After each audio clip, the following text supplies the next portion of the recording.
my dear friends, how are you? I hope you all are fine. Welcome to my channel Law Scholar and Legal Issues. Today I am presenting another important video that is related to human rights. This lecture is also related to constitutional rights. This lecture is also related to CRPC and also with legal awareness.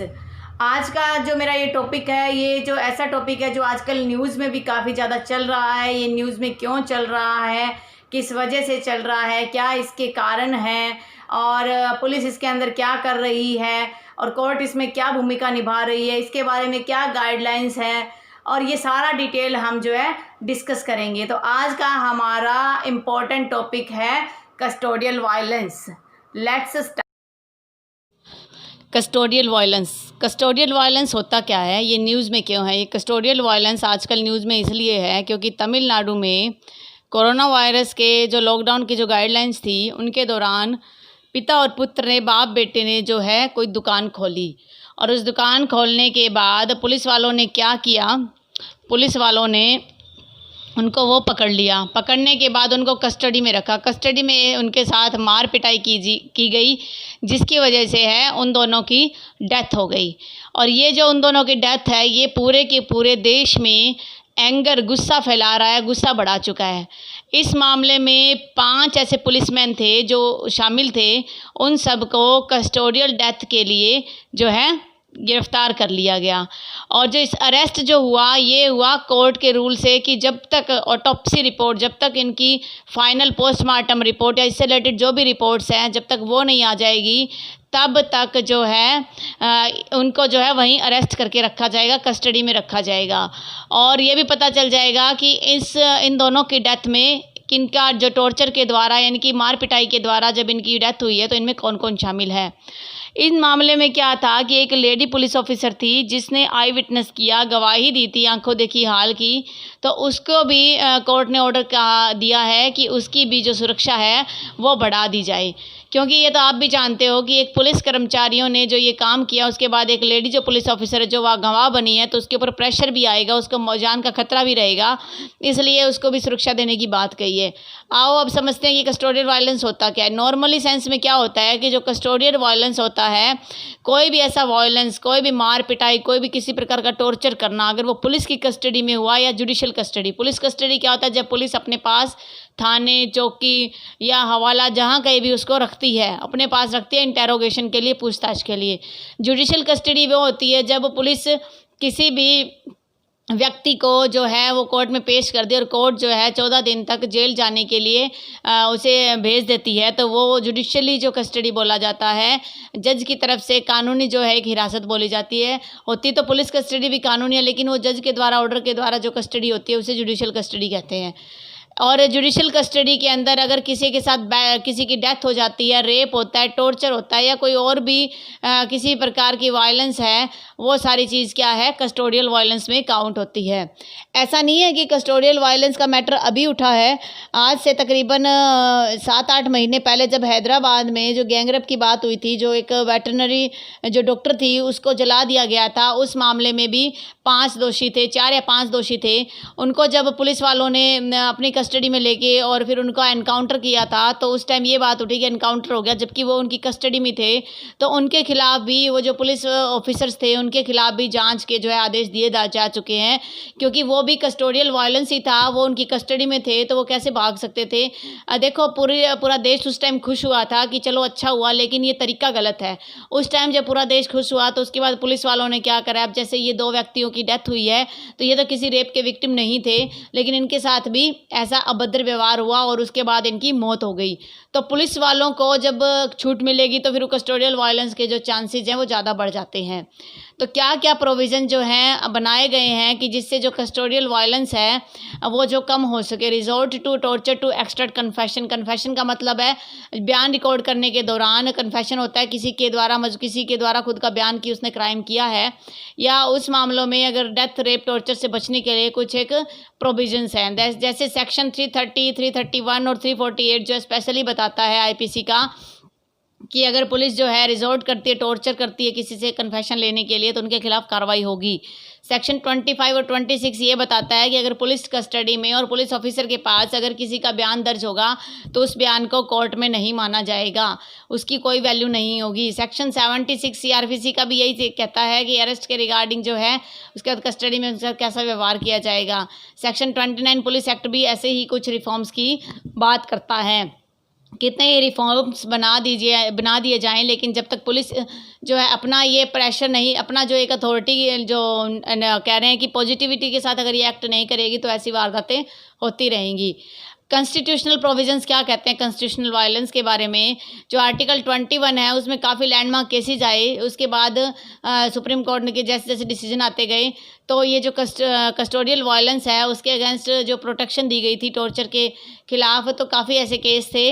और उसके बाद है right to counsel जो article 22(1) है जो constitution का, वो कहता है कि हर एक व्यक्ति जो कस्टडी में है उसको राइट टू काउंसल का मतलब वकील को हायर करने का अधिकार है। सेक्शन 41 ये कहता है कि जब भी पुलिस जो है गिरफ्तार करेगी तो 41A में जो है 41A के अंदर वो गिरफ्तारी का कारण बताएगी। 41B के अंदर C, D इन सभी में यही चीज़ है कि एक अरेस्ट मेमो फाइल होगा, अरेस्ट मेमो भरा जाएगा। अरेस्ट मेमो का मतलब जब अरेस्ट करते हैं तो एक फॉर्म भरा जाता है, उस पर उसके साइन होंगे। फैमिली मेम्बर्स को बताया जाएगा कि आपको जो है आपके इस व्यक्ति को गिरफ्तार किया जा रहा है। तो अरेस्ट जो होगा वो फैमिली और फ्रेंड्स या पब्लिक में बताया जाएगा और एक लीगल रिप्रेजेंटेशन के लिए कानूनी जो है ये एक सुरक्षा प्रदान की गई है। और सजेशंस क्या है इसके रिगार्डिंग, हम क्या क्या जो है सुधार कर सकते हैं? अभी तक भारत ने जो है UN कन्वेंशन हुई थी टॉर्चर के अगेंस्ट, इंटरनेशनल लेवल पे जो कन्वेंशंस होती है उनमें जो अभी तक सिग्नेटरी नहीं है, उसमें कोई रेटिफाई नहीं किया है कि हम अपने जब हम किसी भी कन्वेंशन को रेटिफाई कर देते हैं या उसमें सिग्नेटरी बन जाते हैं यानी कि उसके हिस्सेदार बन जाते हैं तो उसके बाद हमें भी वो रूल्स फॉलो करने पड़ते हैं और अपने देश में ऐसे स्ट्रिक्ट लॉ बनाने पड़ते हैं। जैसे चाइल्ड लेबर के बारे में है, सेक्सुअल हरासमेंट के बारे में है और मैटरनिटी बेनिफिट्स वगैरह, जो ये सारी चीज़ों में हम क्या है UN कन्वेंशंस में हम एक सिग्नेटरी हैं, जिसकी वजह से हमने ये सारे जो है लॉ पास किया। ये हमारी मजबूरी हो जाती है लॉ पास करना। और ये इसका ये भी मतलब है कि अगर आप ऐसे लॉ बना दोगे तो उसके बाद क्या है कि रेडरेस मिलेगा, मैकेनिज्म एक व्यवस्था बन जाएगी किसी भी प्रकार की सुविधा का हल करने के लिए। तो कह रहे हैं कि it will also mean that exclusive mechanism of redress और कंपनसेशन। इससे क्या होगा कि जो विक्टिम्स होंगे, विक्टिम्स मतलब जो पीड़ित होंगे, उनको कंपनसेशन का अधिकार मिल जाएगा। पुलिस रिफॉर्म क्या होने चाहिए? गाइडलाइंस जो हैं कुछ रिफॉर्म करी जानी चाहिए। किसके लिए? कि जो वहाँ पर जिसको भी पकड़ा गया है उसके रिगार्डिंग सीनियर पुलिस ऑफिसर्स को भी उसमें भागीदारी होनी चाहिए, जिससे क्या है कि ये जो प्रैक्टिस है इसमें कुछ इम्प्रूवमेंट हो जाएगा। फिर है एक्सेस टू प्रिजन, अनरिस्ट्रिक्टेड और रेगुलर एक्सेस है जो इंडिपेंडेंट और क्वालिफाइड पर्सन की जब डिटेंशन किया जाता है तो इंडिपेंडेंट व्यक्ति भी कई बार वहाँ आ जाते हैं और वहाँ जो अपना कुछ एक्ट करते हैं, तो उन चीज़ों से बचना चाहिए। CCTV कैमरा को इंस्टॉल कर दिया जाए पुलिस स्टेशन में और उस कमरे में भी जहाँ पर पूछताछ की जा रही है। और सरप्राइज इन्फेक्शन बार बार जो है नॉन ऑफिशियल विजिटर की होनी चाहिए, क्योंकि जैसे अगर सरप्राइज इंस्पेक्शन हो जाएगी पुलिस स्टेशन में बड़े अधिकारियों के द्वारा तो वहाँ जो एक प्रिवेंटिव मेजर बचाव का एक उपाय कर लिया जाएगा, जिसका सुझाव जो है DK बासु जैसे लैंडमार्क केस में दिया गया है। फिर कह रहे हैं कि इम्प्लीमेंटेशन कर दो। 273 जो रिपोर्ट आई थी लॉ कमीशन ऑफ इंडिया की, उन्होंने ये कहा था कि जो ये कस्टोडियल जो वायलेंस होता है, टॉर्चर होता है पुलिसमैन के द्वारा या मिलिट्री के द्वारा या पैरामिलिट्री पर्सोनल, उन सब के द्वारा जो टॉर्चर होता है उसके लिए कुछ प्रशासनिक कार्यवाही भी करनी चाहिए। एन इफेक्टिव डेटरेंट होता है रोकथाम करने के लिए। काफ़ी कुछ सजेशन तो हैं, लेकिन जब तक ये सजेशन पूरी तरह से लागू नहीं होंगे, क्योंकि हमारे देश में काफ़ी ऐसे लॉज हैं जो अभी लागू तो कर दिए गए लेकिन उनको ढंग से इम्प्लीमेंट नहीं किया जा सकता है, उनको ढंग से लागू नहीं किया जा सका। अगर सिर्फ आप लॉ बना लोगे और इम्प्लीमेंट नहीं कर पाओगे तो फिर उस लॉ का फ़ायदा भी क्या है? तो ऐसे स्ट्रिक्ट सख्त कानून बनाने चाहिए जिनकी जो पालना है वो भी काफ़ी सख्त हो, तभी जो पुलिस का ये टॉर्चर है कुछ कम हो पाएगा। इससे रिलेटेड जो लैंडमार्क केसेस भी है Maneka Gandhi union of India का बाकी आप देख लेना इसमें क्या कुछ है। इसमें सबसे इम्पोर्टेंट चीज़ यही थी कि जो आर्टिकल 19 है वो क्या बताता है, हमें हमारे फ्रीडम की बात बताता है। और आर्टिकल 21 जो है वो ये कहता है कि right to life and personal liberty. तो इसमें ये कहा गया था भगवती जस्टिस ने कि जो फंडामेंटल राइट है किसी व्यक्ति का और उसकी स्वतंत्रता का, उसके अंदर वो सारे राइट जो है कवर हो जाएंगे जो जस्ट नहीं होंगे, जस्ट मतलब जो उचित नहीं होंगे। तो आर्टिकल 21 सिंपल राइट नहीं है, वो एक राइट है जस्ट, फेयर, और फेयर प्रोसीजर का यहाँ जो थोड़ी सी मिस्टेक है आप करेक्शन कर लेना, क्लरिकल मिस्टेक हो गई है, क्योंकि मेरे पास लैपटॉप नहीं है तो मोबाइल पे कुछ भी टाइप करना थोड़ा मुश्किल हो जाता है। कह रहे हैं कि आर्टिकल 21 जो है हर एक आर्बिट्रेरी का मतलब है कि गलत जो फैसले हैं, ऑपरेसिव प्रोसीजर है, जो गलत फैसले और गलत प्रावधानों का जो प्रयोग किया जाता है उसके विरुद्ध भी एक्शन लेता है। और जो प्रोसीजर है रीजनेबल और फेयर वो जो है आर्टिकल 14 में भी दिया गया है, इक्वल प्रोटेक्शन ऑफ लॉ दिया गया है उसके अंदर, तो इसका मतलब कि उसके तहत भी फंडामेंटल राइट को यहाँ पर वायोलेट नहीं करना चाहिए। शीला बारसे और स्टेट ऑफ महाराष्ट्र का भी एक लैंडमार्क केस है। इस लैंडमार्क केस में क्या था, जो शीला बारसे थी वो एक जर्नलिस्ट थी, उसने कस्टोडियल वायलेंस के अगेंस्ट जो है जो महिलाओं के जो प्रिजनर्स होते हैं, जेल होते हैं, वहाँ पर उनके साथ गलत व्यवहार किया जा रहा था, उसके रिगार्डिंग जो एक रिट पिटीशन फाइल की थी। तो कोर्ट में इसमें कुछ ऐसी गाइडलाइंस भी इशू की थी स्टेट ऑफ महाराष्ट्र को कि वो वुमेन की जो प्रिजनर्स हैं पुलिस लॉकअप के अंदर वहाँ पर भी प्रोटेक्शन प्रोवाइड करे। तो वुमेन से रिलेटेड जो प्रोटेक्शन है वो किस में प्रोवाइड करेगी, शीला बारसे के केस में, मेनका गांधी में सभी के लिए कहा गया। इसी तरीके से टीवी वसीतावरण और स्टेट ऑफ तमिलनाडु के केस में क्या है, ये 1983 का केस है, इसमें भी यही चीज़ कही गई कि जो फंडामेंटल राइट जो प्रोवाइड किए गए हैं 14, 19 और 21 में, वो क्या है प्रिजनर्स को भी वो मिलेंगे कि प्रिजनर्स पे भी वो राइट्स अप्लाई होंगे, तो उनको इक्वल ट्रीटमेंट मिलना चाहिए, उनको इक्वल फ्रीडम मिलनी चाहिए, उनको राइट टू लाइफ और पर्सनल लिबर्टी होनी चाहिए, और इसके अंदर जो है उनकी डिग्निटी भी काउंट होती है।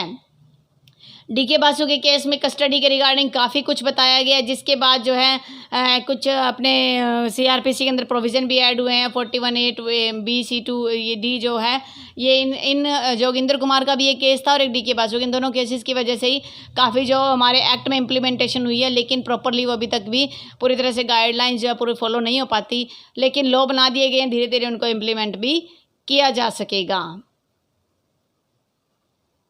आई होप आपको आज का लेक्चर पसंद आया होगा, आपका हर एक प्रकार का डाउट जो है कस्टोडियल वायलेंस से रिलेटेड दूर हुआ होगा।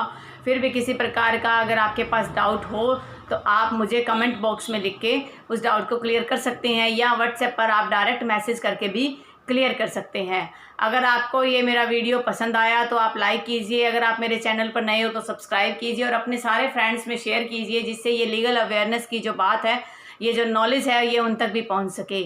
Thank you for watching.